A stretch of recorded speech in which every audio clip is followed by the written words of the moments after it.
अनंत रत्नों के जनक, अतिशय पवित्र, तपस्वियों, ऋषियों, सिद्धों और देवताओं की निवास भूमि,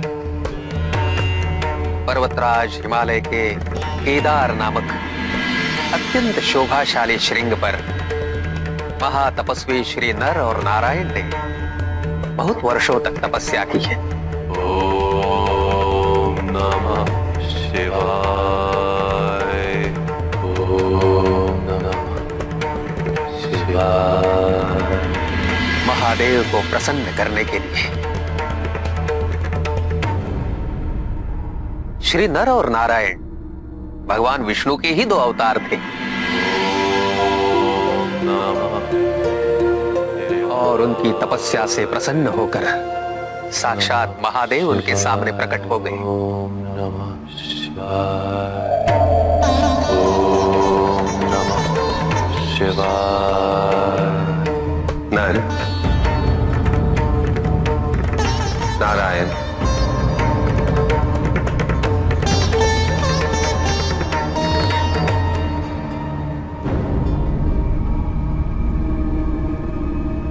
तुम दोनों की तपस्या से मैं अत्यंत प्रसन्न हूं। मांगो, मनोवांछित वरदान मांगो। हे चिदानंद मूर्ति, हे विश्व मूर्ति, हे करुणामय, हे देवों के देव, आपके दर्शन पाकर हम धन्य हो गए। जिस सुख और परम आनंद की अनुभूति इस समय हमें हो रही है,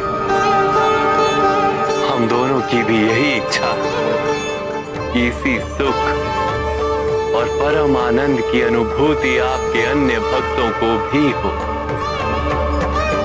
हे करुणा स्वरूप, हे प्रकाशकों के प्रकाशक, हे शंभु, हे दयानिधे, हम दोनों की केवल एक ही इच्छा है कि आप कैलाश की ओर जाने वाले इस मार्ग पर अपने स्वरूप को स्थापित करें, ताकि यहां से जाने वाले सभी भक्त कैलाश से पूर्व भी आपके दर्शन पा सके,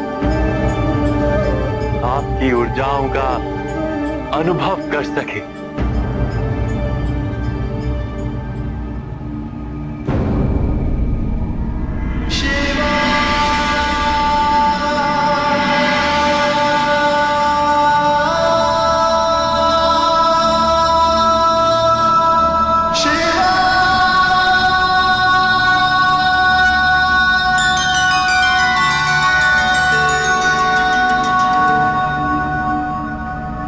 से लेकर चिरकाल तक केदार श्रृंग पर स्थित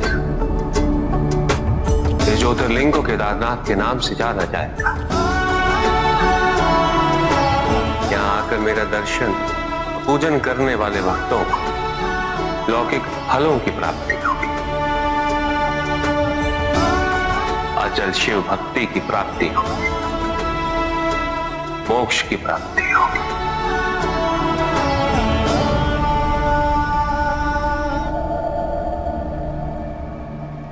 इस प्रकार भगवान विष्णु के अवतार नर और नारायण की तपस्या से प्रसन्न होकर महादेव ने केदारनाथ ज्योतिर्लिंग की स्थापना की।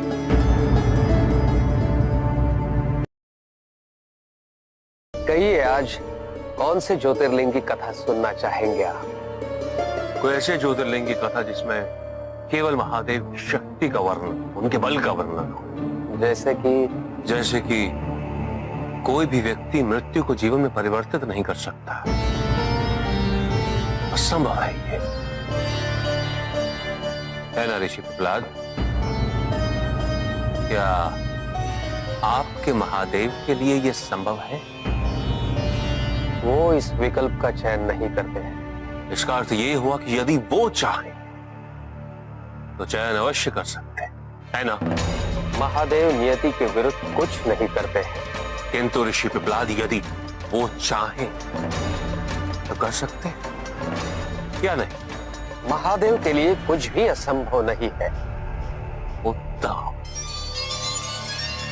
अति उत्तम। तो क्या इन ज्योतिर्लिंगों की कथाओं में कोई भी ऐसी कथा है जिसमें स्वयं महादेव ने मृत व्यक्ति को जीवित किया? हाँ है। तो कहिए ऋषि पिपला, कौन सा ज्योतिर्लिंग?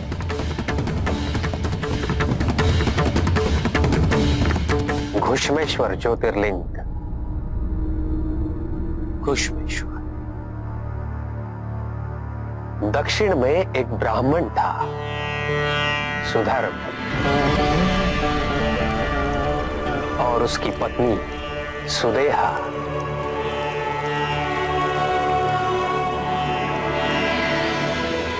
उन्हें संतान सुख प्राप्त नहीं हुआ था। वे दोनों ही महादेव के परम भक्त थे। सुदेहा को ये दुख था, ग्लानि थी कि वो सुधर्म को संतान सुख देने हेतु असमर्थ है। सुदेहा ने सुधर्म से विनती की कि वो उसकी छोटी बहन घुष्मा से विवाह करे ताकि उन्हें संतान की प्राप्ति हो।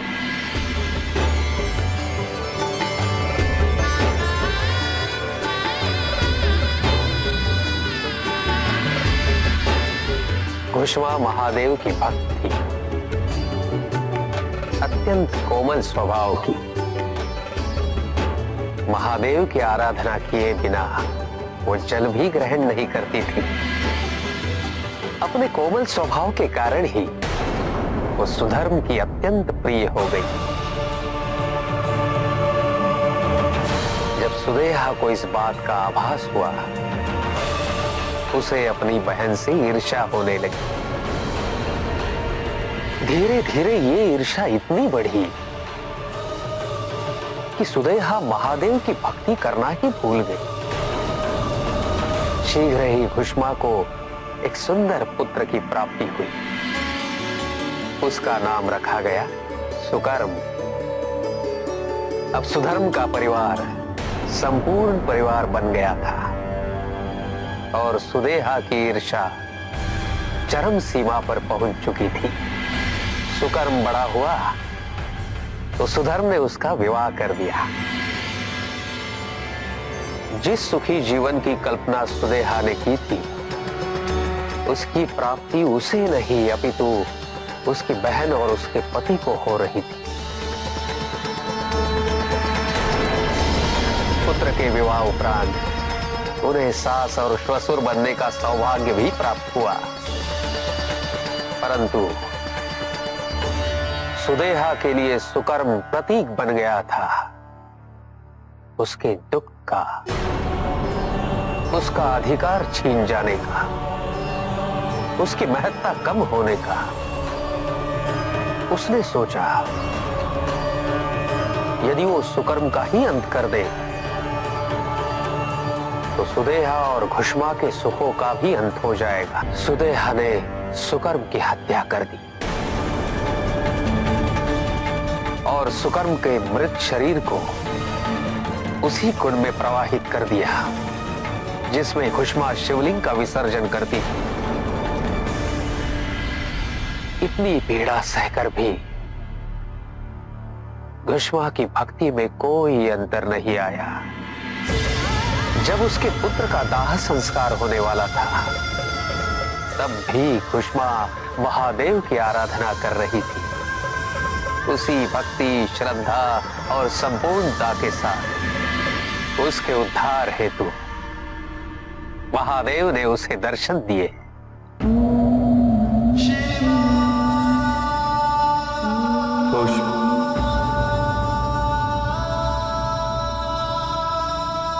प्रभु, मैंने बहुत से भक्त देखे, किंतु तुम्हारी निस्वार्थ भक्ति, तुम्हारा समर्पण, और वो भी अपने पुत्र की मृत्यु के समय, क्या तुलनीय।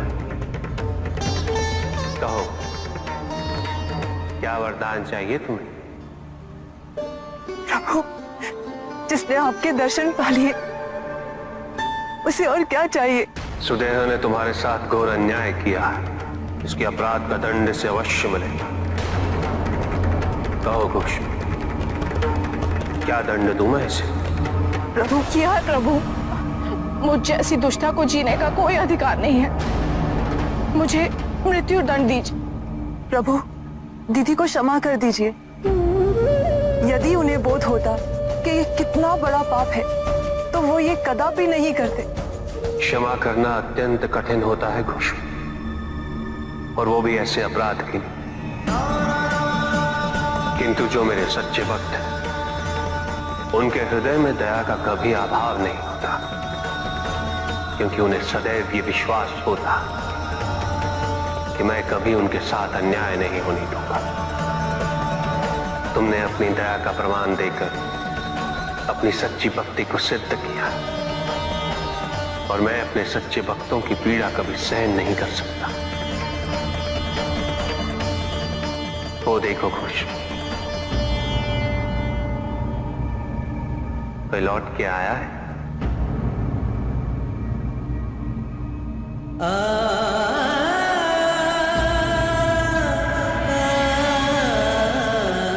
खुश,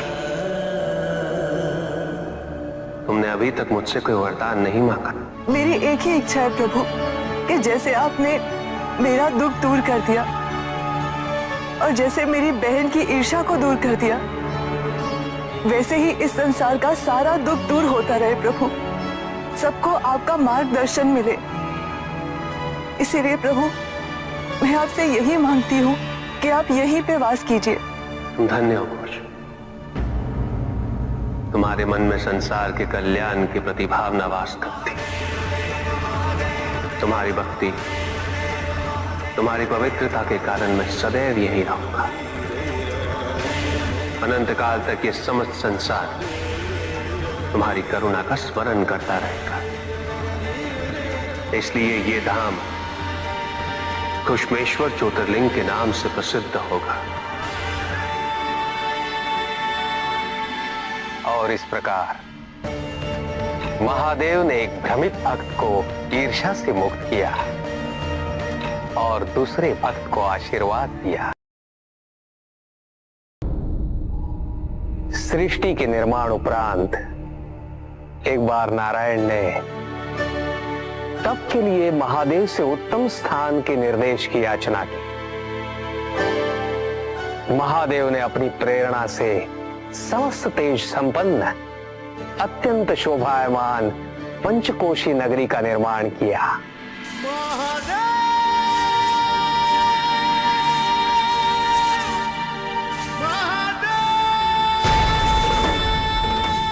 वहां उपस्थित होकर नारायण ने बहुत काल तक तपस्या की।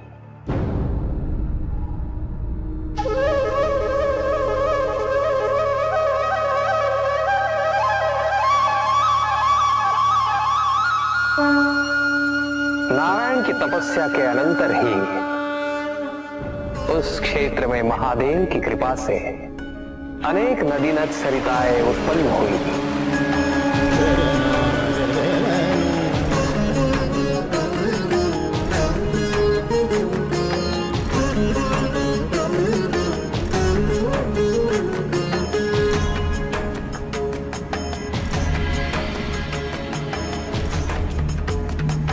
के उस पंचकोश वाले विस्तृत क्षेत्र को महादेव ने अपने त्रिशूल पर धारण किया।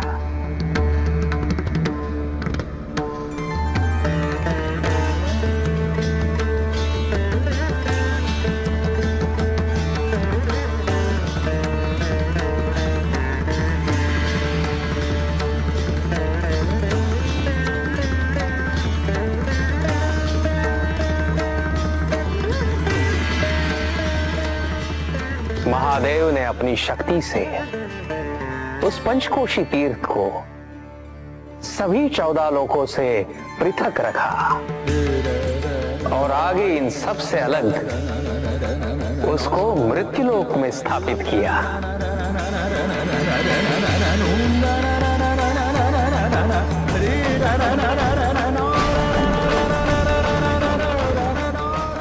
नारायण की ये मणि का टंका हमारे द्वारा निर्मित इस विश्व में स्थान पाए और सभी जीवों को हमारी ओर लाने का साधन बने। महादेव, आपने कहा था कि आप इसे इस लोक में स्थापित करेंगे। अब समय आ गया है।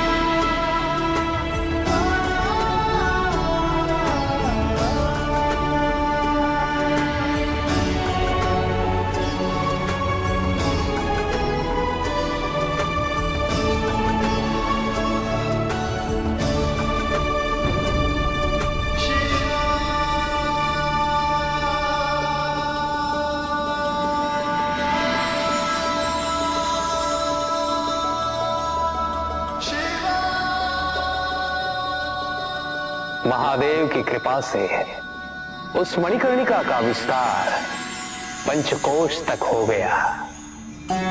ये मणिकर्णिका पंचकोश की काशी बनकर इस पृथ्वी पर सदैव रहे। ये अविनाशी है, चिरकाल तक। सृष्टि के अंत के पश्चात इसका अंत नहीं होगा। ये भूमि मुझे सदैव प्रिय रहेगी। यहाँ तप करके स्वयं नारायण तीनों लोकों को प्रकाशित किया, इसीलिए ये मुझे अत्यंत प्रिय है। मैं इसे कभी भी नष्ट और विनष्ट नहीं होने दूंगा। ब्रह्मदेव, जब संसार के आवर्तन के पश्चात प्रलय आएगा, मैं इस काशी को पुनः अपने त्रिशूल पर धारण करूंगा और नवीन संसार में पुनः स्थापित करूंगा। और यहां मेरा अस्तित्व सदैव रहेगा।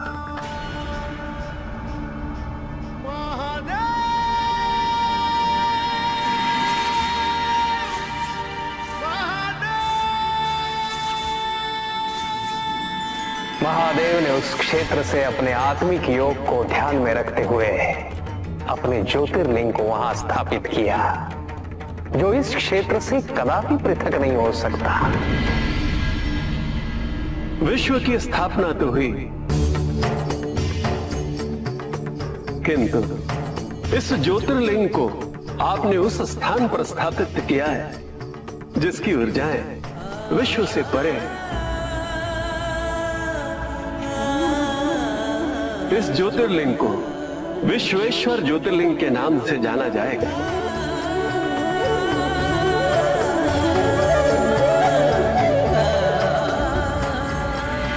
महादेव उस काशी को अपने त्रिशूल पर प्रलय और अनिष्ट की स्थिति में धारण कर उसका संरक्षण करते रहते हैं।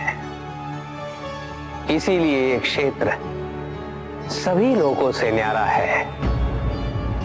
नारायण की मणि गिरते ही उस स्थान का नाम मणिकर्णिका तीर्थ पड़ गया। वो स्थान काशी में अब भी है लोहितांग। उत्तम, अति उत्तम।